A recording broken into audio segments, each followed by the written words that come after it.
Hello students, welcome back. Now I'm going to show you catching errors using try, except, finally.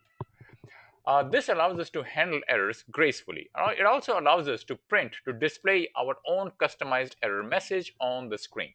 So there are a lot of errors out there that Python has. For example, there's an arithmetic error, there's a zero division error, value error, type error, index error. There's so many errors out there. So we can catch some of these errors. We can actually deal with these errors. So I'm going to show you now how to do that.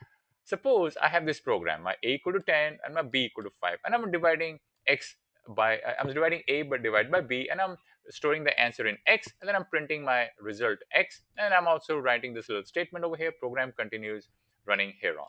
So let's run this, and it works just fine because I can do 10 divided by 5. This operation works just fine. What if somebody makes a mistake and let's say b equal to 0? They write b equal to 0. In this case, a divided by b is not going to work because that's not possible. So when I run this, I'm going to get an error. And the error that I get is right here. So it tells you this is where the error originated, and it tells you the error, what that error is. It is zero division error, division by 0. Maybe I don't want this message to be displayed. I want to have my own customized message. So how would I do that? Well, I can cache this error, this one.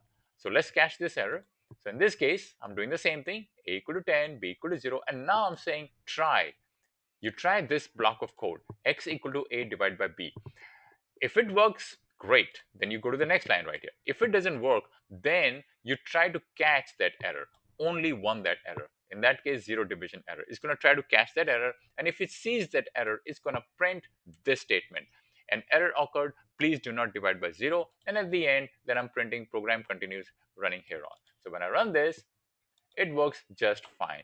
You see my b is 0. It tries to attempt to do this, a divided by 0. In other words, 10 divided by 0. It doesn't work. It throws this exception and it catches that exception quickly and then prints out this message that gets printed over here. On the other hand, if I change now to, let's say, 5, and I run this, it's going to work just fine. It's going to print out this result, and this block will not get executed because that error never got generated. And then this block gets executed right there. Change it back to 0 and run it again, and there you go. Now I'm going to show you how you can catch more than one errors. Suppose I have this program right here. And this program is asking a user to enter a number, and I'm converting into integer. After that, I'm dividing 100 by that number that the user entered. Then I'm printing out the result right here. So let's run this and enter a number. Let's say enter 2, and 100 divided by 2, and the answer is 50. Good. Now let's say the user makes a mistake. I run the same program, and this time the user is asked the user enter a number, and the user enters 0. Enter, and there you go. It generates an error, zero division error. So that will be your one error. Let's run the same program again. Let's say it's asking the user to enter a number, and the user enters some character like, not a number, but some text characters. When I run this, it generates, oh, what just happened? Click OK. When I run this, it's gonna generate this error, value error. Okay, so there are two types of errors, zero division error and value error. Let's try to catch both the errors. So use the same line of code right here. Everything is the same, except now I'm just putting that inside the try block.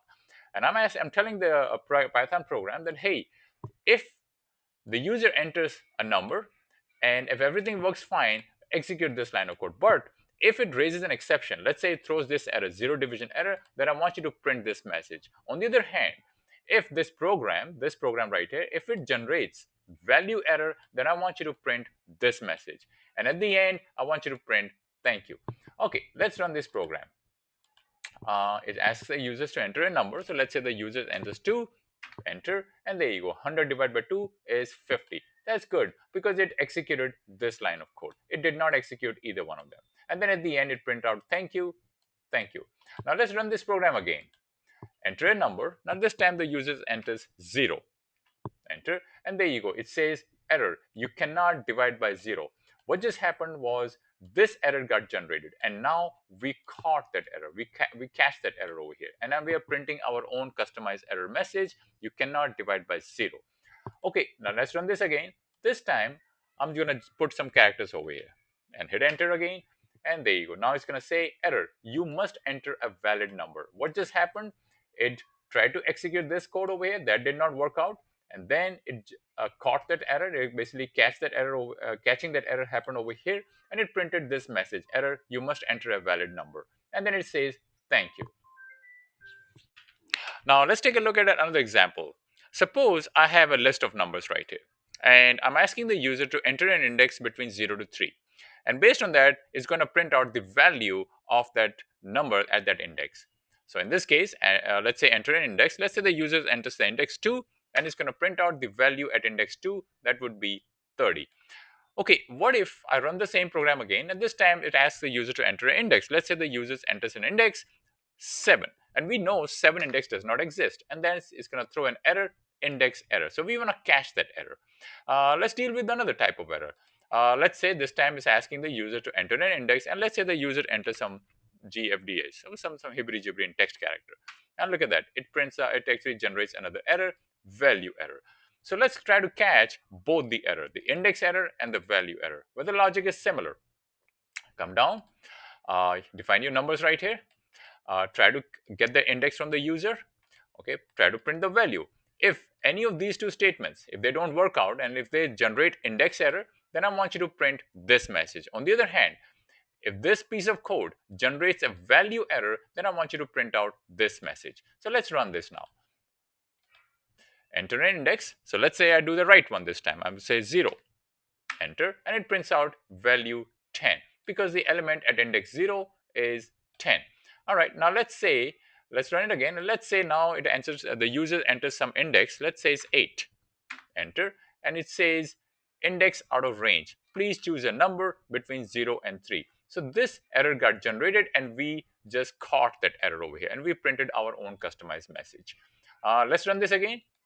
This time it's gonna type some hibri-jibri, enter, and see it now. It says please enter a valid integer. That's because value error got generated, and after it got generated, we printed our own customized message. At the end, we say thank you. Python also gives you the option to catch all runtime errors. By the way, that is risky. Let me just show you how you can catch all runtime error. So suppose you're asking the user to enter a number, and you dividing that number, you're dividing 10 by that number, and then you catching all that exceptions. The way you catch all errors is by using this, say type except exception as e, and this is going to catch all exceptions. So when I run this, enter a number, let's say I enter 0, and there you go, an error occurred.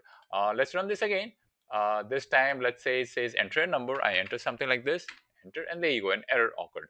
So each time when I run this, it's going to catch all types of errors. Let's say 5, and it's going to work just fine.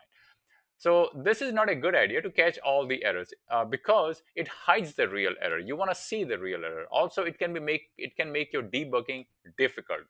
Also, this catches system level exceptions unintentionally. You do not want that. That's why you want to make sure that you manually catch every single error, so you are in more control. And then there is finally. Finally, what it does, it actually, that particular block, it always runs whether or not an error occurs. So suppose I have this file, I'm trying to open this file, and I'm reading the content of the file, and I want to print the content over here. So let's run this, and it's going to throw me an error because that file does not exist on my computer. So I'm going to get this file not found error.